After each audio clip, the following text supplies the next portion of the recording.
In the glass-shimmering city of Putrajaya, where the bridges curve like verses of an unfinished poem, lived a young delivery rider named Rayyan Zafran.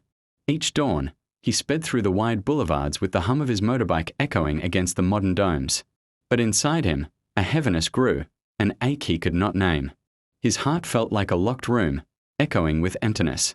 One golden afternoon, when the sky turned the color of soft mango pulp, Rayyan stopped at a small lakeside stall to rest. An elderly bookseller named Haris Imtiyaz, wrapped in a pale cotton shawl, sat with a gentle presence, like a chapter of wisdom waiting to be opened. "You look lost, Anak Muda," Haris said, his voice warm as cinnamon tea. Rayyan sighed.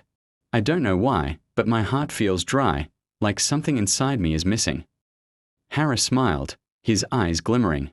"Once, the Prophet said, if you wish your heart to become soft, then feed the poor and wipe the head of the orphan."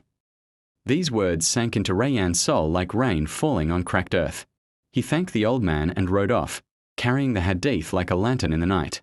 That evening, as Rayyan passed a narrow lane near Precinct 9, he saw a little girl sitting on the curb beside a worn-out food cart.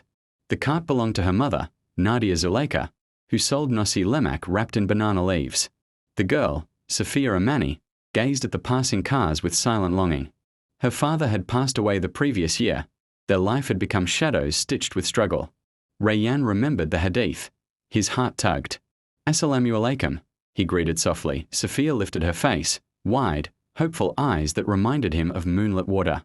He bought 2 packets of nasi lemak, handed one to Sophia, and then gently placed his hand on her head, smoothing her wind-tangled hair. It was a small gesture, but it felt like touching a prayer. Nadia watched, her eyes glistening. "Terima kasih, people rarely stop for us anymore." Over the next days, Rayyan returned often. He brought rice, fruits, and sometimes just stories to make Sophia laugh. Tales of dancing fireflies, brave rainstorms, and kind angels disguised as everyday people.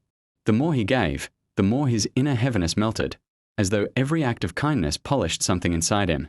One evening, Haris Imtiyaz approached him again by the lakeside. "Your face," the old man said, "it carries light now." Rayyan realized his heart no longer felt like a locked room. It felt like an open window letting in fresh monsoon breeze. Haris smiled knowingly. This is the miracle of giving.